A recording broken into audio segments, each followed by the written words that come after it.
All right, so let's jump right in.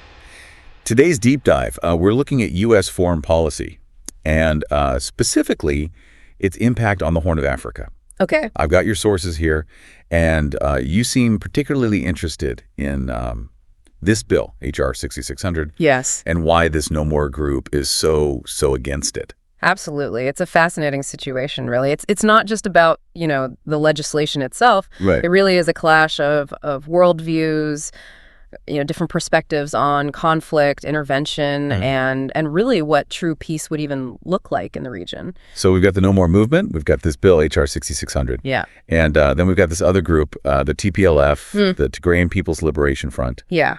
Let's break this down, I guess, maybe starting with H.R. 6600. What is it? Yeah. And what does it actually propose? So H.R. 6600, it's officially called the Ethiopia Stabilization, Peace and Democracy Act. Okay. And it basically lays out a bunch of actions targeting Ethiopia and Eritrea. So we're talking about limits on aid, visa restrictions, efforts to, combat hate speech, in quotes. Yeah.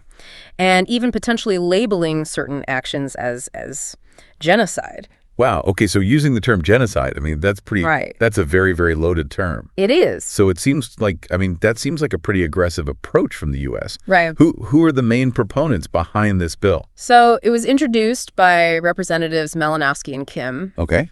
And then figures like McCall, Meeks, Sherman, and Cicilline Got it. have also, supported it. Yeah. And as you mentioned, though, there's been significant pushback. Yeah. Especially from this NoMore movement. Exactly. So you share this article from Horn of Africa Citizen News that really digs into their stance.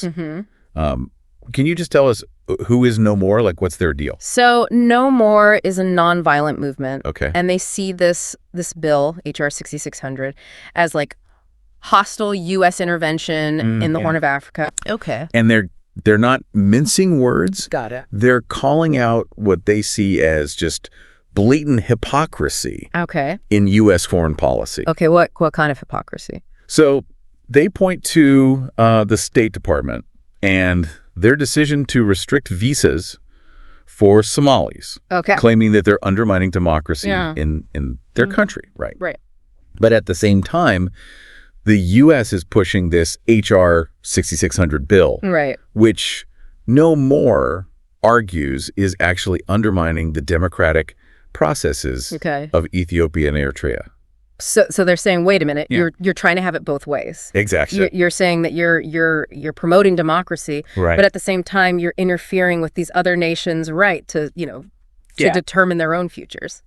Yeah, totally. And I think to understand their position, we need to look at the history. Okay. The U.S. has a long and complicated history Right. of involvement in the Horn of Africa. Yeah, absolutely. And some might argue that this bill just kind of echoes a pattern of interventionism that has often had unintended consequences. Yeah, I think, it's so easy to get caught up in what's happening right now. Totally. And forget about the deeper historical stuff at play here. Yeah. You mentioned unintended consequences. Yeah. Can you unpack that a little bit more? Sure, yeah. So one of NoMore's central arguments is that this bill, H.R. 6600, Okay. could actually make the conflict worse Okay. by further destabilizing Ethiopia and Eritrea. So they're saying by imposing sanctions and restrictions, Yeah. you risk, alienating key players Yeah, and making a peaceful resolution harder to reach. exactly. So they're saying this bill, even if it's well-intentioned, Right. could actually backfire and make the situation worse. That's exactly their contention, yeah. Okay. They're saying, the U.S. needs to back off Yeah. and allow these nations to kind of find their own way to peace without all this external pressure. Right. So it sounds like a delicate balance for Yeah. sure. Yeah. Okay, so we got to talk about this other group that you mentioned, the TPLF. Right. And they're labeled as a terrorist organization by NoMore. Yeah. And even you said the U.S. Department of Homeland Security too. Yes, yeah. So help us understand their role in all of this. Why are they causing so much controversy? So the TPLF, they've got a long and complicated history in the region. Right. They were the dominant political force in Ethiopia for almost 30 years. Wow. Okay. But they've also been accused of all sorts of human rights abuses during that time. Got it. NoMore says they're actually responsible for starting this conflict Okay. in Ethiopia back in November 2020. Wow. Okay. Yeah. So if NoMore is so against U.S. intervention, Yeah. why are they so focused on the TPLF? Mm-hmm. Which, I mean, a group that's also been criticized by the U.S.? Right, right. And that's where things get really interesting. Okay. So NoMore is saying that the U.S. is basically ignoring the TPLF's alleged crimes, even though the U.S. itself has designated them as terrorists. Okay. They think the U.S. is turning a blind eye to their actions while unfairly targeting Eritrea with this H.R. 6600 bill. Okay, so they're seeing a double standard. Exactly. Like the U.S. is picking and choosing who to hold accountable based on its own agenda. Yeah, I mean, they see it as an attempt to scapegoat Eritrea and prop up the TPLF. Despite the TPLF's alleged human rights violations and their role in starting this whole conflict. Okay, this is already getting pretty intricate. It is, yeah. Let's pause here for a second, kind of like bring it back to our listener. You know, if you're trying to keep up with all of this, think of it this way. We've got this bill aimed at Ethiopian Eritrea, and it's facing this fierce resistance from NoMore, who believes that the U.S. is playing favorites. In a very complex regional conflict. Exactly. And I think it's important to remember that their stance is really fueled by this belief in self-determination. Right. You know, the right of these nations to chart their own course without outside meddling. Okay, that's a key point. Yeah. So let's dig into that a little bit more. This idea of self-determination. Okay. What does that actually mean in this context? And why is NoMore so concerned that it's under threat? So self-determination at its core is about the right of a people to freely determine their own political status, to pursue their own economic, social, and cultural development. So in this case, you know, NoMore is arguing that H.R. 6600 undermines that, right? For Ethiopia, Eritrea, and Somalia. So they believe this bill is basically the U.S. imposing its own vision on the Horn of Africa. Yes. Rather than allowing these nations to find their own solutions. Yeah, exactly. And they argue that true peace and stability can only come from within, not from, you know, external pressure or intervention. Right. Okay. Especially when that intervention is seen as biased or hypocritical. This NoMore group is taking a bold stance. They are. I mean, they're directly challenging the U.S. government's approach to the region. And they're not just, you know, criticizing. They're actually planning to try and mobilize voters to pressure lawmakers. Exactly. I mean, they're saying they want to vote out the bill's supporters and try to shift U.S. policy in a direction that they believe is more just and equitable. That's a pretty ambitious goal. It is. I mean, what are the implications of that kind of activism and what kind of impact could they realistically have? I think it's really important to recognize the power that diaspora movements like NoMore have. You know, they have a unique ability to influence U.S. foreign policy by mobilizing voters and by putting pressure on elected officials. Do we have any historical examples of that kind of pressure actually working? Oh, absolutely. Yeah. Yeah, history is full of examples of grassroots movements that have successfly shifted U.S. policy. Especially when it comes to foreign intervention. Give us an example. Well, I mean, look at the Cuban American community and their influence on U.S. policy towards Cuba, or the role of Jewish American groups in advocating for Israel. Okay, so NoMore is hoping to replicate that on this issue of U.S. policy in the Horn of Africa. Right. And what's interesting is their strategy. I mean, they're not just targeting lawmakers. They're trying to educate and mobilize the public. They think that by raising awareness about the potential negative consequences of this bill, they can create like this groundswell of opposition that will force politicians to reconsider their support for it. It's almost like this David versus Goliath situation. In some ways, yeah. But NoMore is leveraging a very powerful weapon, which is, you know, the power of the people. They're trying to show that even in a complex geopolitical issue like this, ordinary citizens can make their voices heard. It's kind of inspiring. It is. It suggests that even in the face of what seem like insurmountable obstacles, you can still make a difference. Right. If you organize and you mobilize. Yeah, I think it's a great example of that. Yeah, it's a reminder that foreign policy is not just for, diplomats and politicians. Yeah. It affects all of us. Totally. We all have a stake in shaping it. Absolutely. And movements like NoMore are showing us that we don't have to be passive observers. Right. We can actively engage, we can challenge the status quo, and we can demand a more just and equitable world. That's a powerful message. It is. Okay, so we've talked a lot about NoMore and their opposition to HR 6600. Right. But let's zoom out a little bit and think about the bigger picture. Mm-hmm. What's at stake here? Yeah. For the people of the Horn of Africa. Right. What are the potential consequences of this bill? Mm-hmm. Both positive and negative. That's a really important question. Yeah. I mean, the Horn of Africa is facing so many challenges, poverty, conflict, drought, political instability. Yeah. And U.S. foreign policy has played a significant role in shaping the region. Okay, well, let's talk about that. Yeah. What's the U.S. track record? Well, it's a mixed bag, honestly. Yeah. I mean, on the one hand, the U.S. has provided a lot of aid. Right. Humanitarian aid, development assistance. Right. It's also played a key role in mediating some conflicts and promoting democracy. Okay, so there's good, but there's got to be bad too, right? Right. On the other hand, the U.S. has also been criticized for its military interventions, for supporting authoritarian regimes, and for, prioritizing its own interests over the needs of the people in the region. It sounds like kind of a classic case of good intentions gone wrong. In some cases, yeah, for sure. Yeah. And that's why I think this critique from NoMore resonates with so many people. Okay. They see it as a continuation of this pattern of U.S. intervention that has often done more harm than good.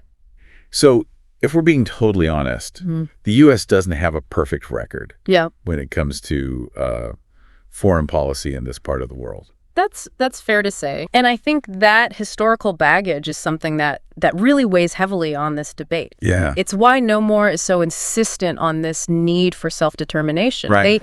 They want to see the U.S. step back and allow the people of the Horn of Africa to determine their own destiny. Okay, but isn't there a risk that without the U.S. involved, things could get worse? Sure. Yeah, that's a valid concern. Yeah. But NoMore would say that continued U.S. intervention is more likely to make those problems worse than to solve them. Got it. They think the U.S. needs to adopt a more hands-off approach. Okay. One that, focuses on diplomacy, on development, on supporting local peace-building efforts. So instead of trying to force a solution from outside. They're saying, we need a more nuanced approach that empowers people on the ground. Exactly. They believe that real lasting peace can only come from within, not from, external pressure or military intervention. That's a perspective that I feel like we don't hear enough. No, we don't. I mean, we tend to focus on the big players. Right. The governments. Yeah. The armies. Yeah. But, what about the people on the ground? Right. What about their voices? Exactly. And that's what NoMore is trying to do, Yeah. They're trying to bring those voices to the forefront. They're reminding us that foreign policy isn't just about these abstract calculations. Right. It's about real people's lives. Yeah, absolutely. And those people deserve the right Right. to determine their own future. And that's a principle that should guide us, I think, Yeah. in all our engagements in the world, really. Absolutely. Not just in the Horn of Africa, but everywhere. I agree.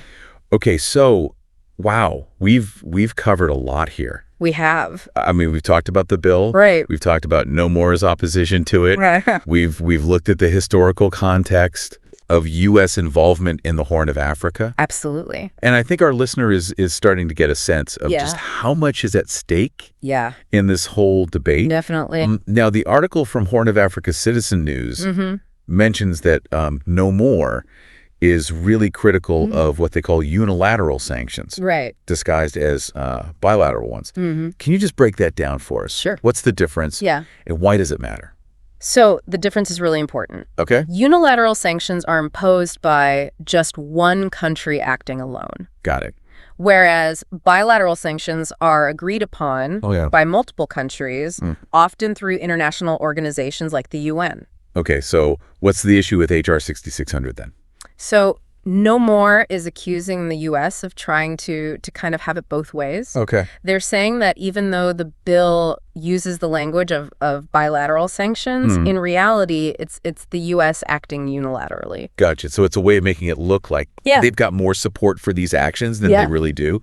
Clever, but no, we're not buying it. Yeah, not at all. And this ties back into their concerns about, U.S. hypocrisy and interventionism. Right. Exactly. They're seeing this as another example of the U.S. just kind of imposing its will on the region without any real international consensus. Yeah, I think that's a good point.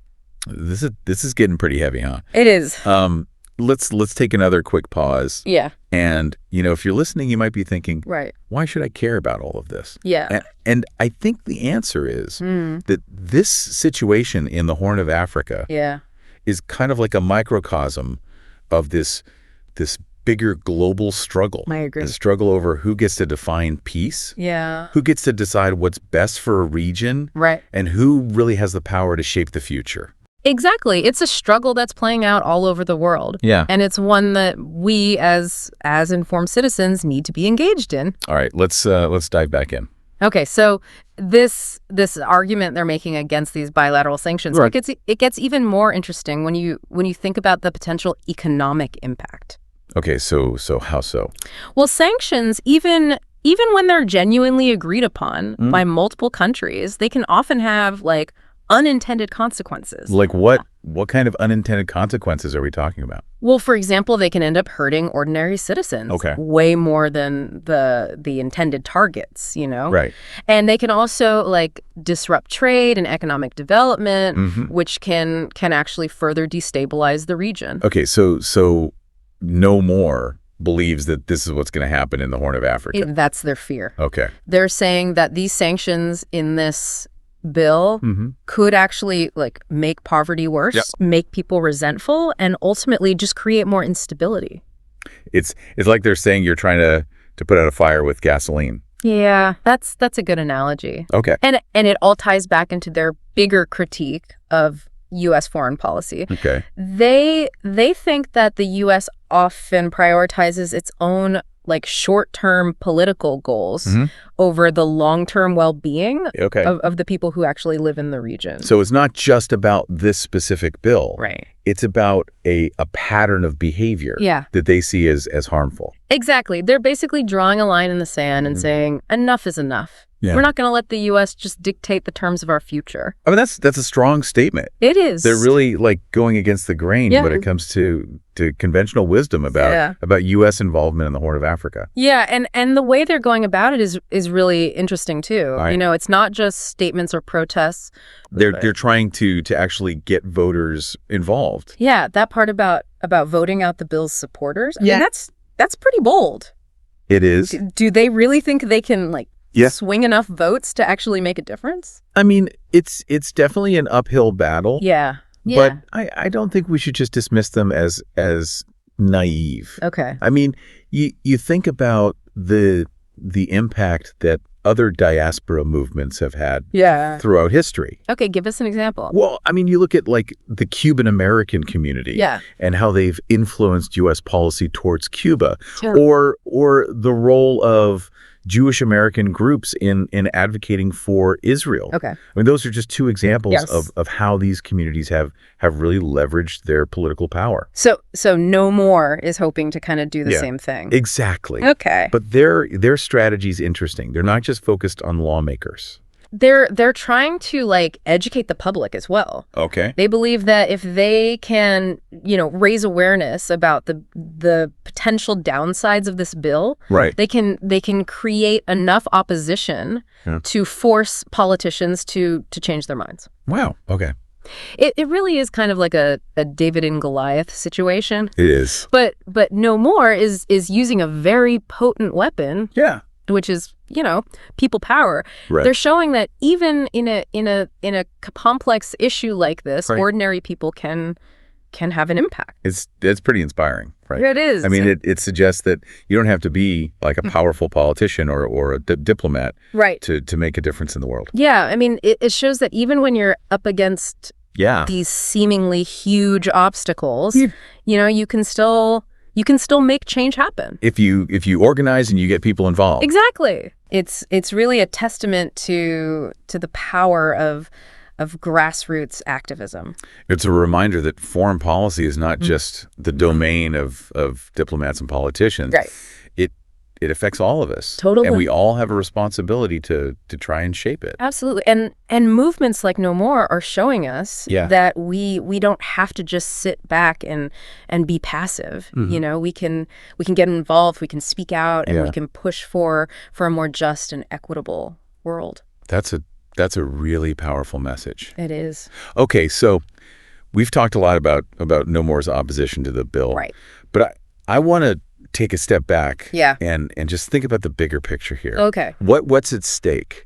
For the people of the Horn of Africa, what are the potential consequences of this bill? Right. Both good and bad. I mean, that's a really crucial question. The Horn of Africa, it's a region that's facing so many challenges, right? Yeah. Poverty, conflict, drought, political instability, and U.S. foreign policy has played a big role in shaping how things have unfolded there. So let's talk about that role. Okay. What's the U.S. track record? Honestly, it's kind of a mixed bag. Okay. On the one hand, the U.S. has given a lot of aid. Okay. Humanitarian aid, development assistance. Got it. It's also played, an important role in mediating conflicts and promoting democracy. Okay, so there's the good.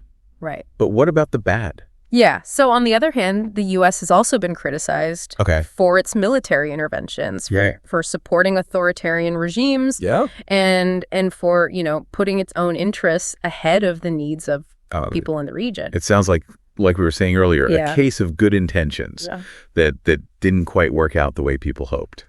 Yeah, in some cases, for sure. Right. And I think that's why this critique from NoMore is resonating with so many people. They see this bill as just another example of this pattern of U.S. intervention that often doesn't end well. Okay, so the U.S. doesn't exactly have a perfect record. No. When it comes to foreign policy in this part of the world. That's definitely fair to say. Right. And I think that history that weighs heavily on this current debate. Okay. It's why NoMore is so focused on self-determination. Right. They really want to see the U.S. take a step back and let the people of the Horn of Africa decide their own future. Okay, but isn't there a risk that if the U.S. isn't involved, things could spiral out of control? Sure. I mean, that's a valid concern, but NoMore would argue that continued U.S. involvement is more likely to make those problems worse than to solve them. Okay. They think that the U.S. needs to take a less hands-on approach. Got it. One that focuses on, diplomacy, on development, on supporting local peace-building initiatives. So instead of trying to impose a solution from the outside, they're saying we need a more nuanced approach that empowers people on the ground. Exactly. They believe that true peace, lasting peace, can only come from within, not from, external pressure or military intervention. That's a perspective that I feel like we don't hear enough. No, we don't. I mean, we tend to focus on the big players, the governments, the armies, but what about the people who are actually living in these places? Exactly. And that's what NoMore is trying to highlight. They're reminding us that foreign policy isn't just about, these abstract geopolitical calculations. It's about real people's lives and their experiences. About giving them a voice. Absolutely. Yeah. And giving them agency. And that's something that we should be thinking about. Yes. In all of our interactions with the world. Totally. Not just in the Horn of Africa, but everywhere. I agree. Okay, so wow, we've covered a lot of ground here. We have. We've talked about the bill. We've talked about the NoMore movement and their opposition to it. Yeah. And we've looked at this history of U.S. involvement in the Horn of Africa. And I think our listener is starting to get a sense of just how complex this issue really is. It is, yeah. And how much is at stake. Yeah, absolutely. So as we start to wrap up this deep dive, let's maybe try to pull out some key takeaways. Oh. Okay, yeah, good idea. For our listener, Yeah. So first of all, I think it's important to remember that foreign policy is rarely simple. Right. It's not about, good guys and bad guys. It's about understanding the history, the different interests that are at play, and the human stories that are often kind of lost in all the geopolitical maneuvering. And second, our own government doesn't always have all the answers. Right. Sometimes the most insightful perspectives come from the people who are most affected by our actions. That's a good point. Yeah. And finally, I think this is a really powerful reminder that ordinary citizens have the power to challenge the status quo, to demand accountability, and to push for a different approach to foreign policy, one that prioritizes, peace, justice, and self-determination. Those are really important takeaways. Yeah. So as we leave our listeners to think about all of this, I have one final kind of thought-provoking question for them to chew on. Okay.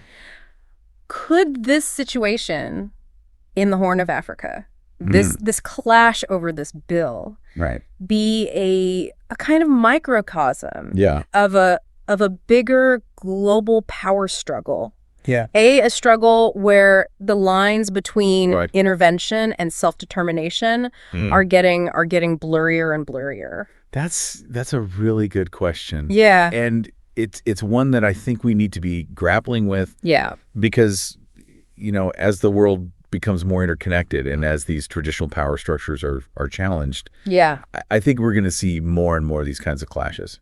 And it's up to us, right? It is. It's up to us as citizens to be informed. To engage in these debates, to listen to different perspectives, and to push for a world where every nation, every people has the right to choose their own path. Absolutely. I think that's a great way to put it. Right. I mean, this whole deep dive has been a really good reminder of just how complex these issues are, and how important it is to hear from different voices. And to be open to different perspectives. Exactly. And I think it's also been a good reminder of the power of citizen activism. Absolutely. And the importance of holding our leaders accountable, for their actions. Well said. It's been a real journey unpacking all of this. It has, yeah. It really has.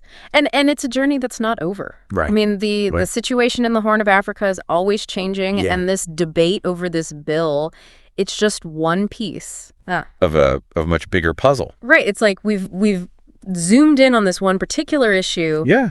But it's connected to so many other things. History, politics, economics, social issues. Exactly. And I think that's one of the key takeaways for our listeners. You know, foreign policy is not a spectator sport. Right. It's something that affects all of us, whether we realize it or not. Yeah, it's easy to kind of get caught up in our own lives and forget that what happens in other parts of the world can really have an impact on us too. Absolutely. Whether it's through trade, immigration, security threats, or just, our shared humanity. We're all connected. And what happens in one part of the world can really affect everyone else. Totally. So I think this deep dive has been a good way to kind of broaden our understanding of these issues. Yeah, and to challenge our assumptions. Right. And to think about things in new ways. Absolutely. I mean, I hope it's made our listeners a little bit more curious and a little bit more interested in learning more about what's happening in the Horn of Africa and in other parts of the world. Because ultimately that's what it's all about, right? It is. It's about having informed, engaged citizens who are willing to really think about these tough questions and to push for a better world. Absolutely. Couldn't agree more.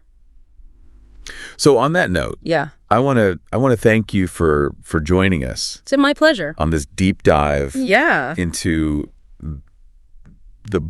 really complicated world. It is complicated. Of U.S. foreign policy in the Horn of Africa. I always enjoy these conversations. Me too. Yeah. And to our listeners, we encourage you to keep exploring. Yeah. To keep asking questions. Right. And to keep the conversation going. Absolutely. Until next time, keep diving deep. Keep diving. And I think it's also been a good reminder of the power of citizen activism. Absolutely. And the importance of holding our leaders accountable, you know, for their actions. Well said. It's been a real journey unpacking all of this. It has, yeah. It really has. And it's a journey that's not over. Right. I mean, the situation in the Horn of Africa is always changing, and this debate over this bill is just one piece of a much bigger puzzle. Right. It's like we've zoomed in on this one particular issue. Yeah. But it's connected to so many other things. It is. You know, history, politics, economics, you know, social issues. Exactly. And I think that's one of the key takeaways for our listeners. You know, foreign policy is not a spectator sport. It's something that affects all of us, whether we realize it or not. Yeah, it's easy to kind of get caught up in our own lives. Yeah. And forget that what happens in other parts of the world can really have an impact on us too. Absolutely. You know, whether it's through trade, immigration,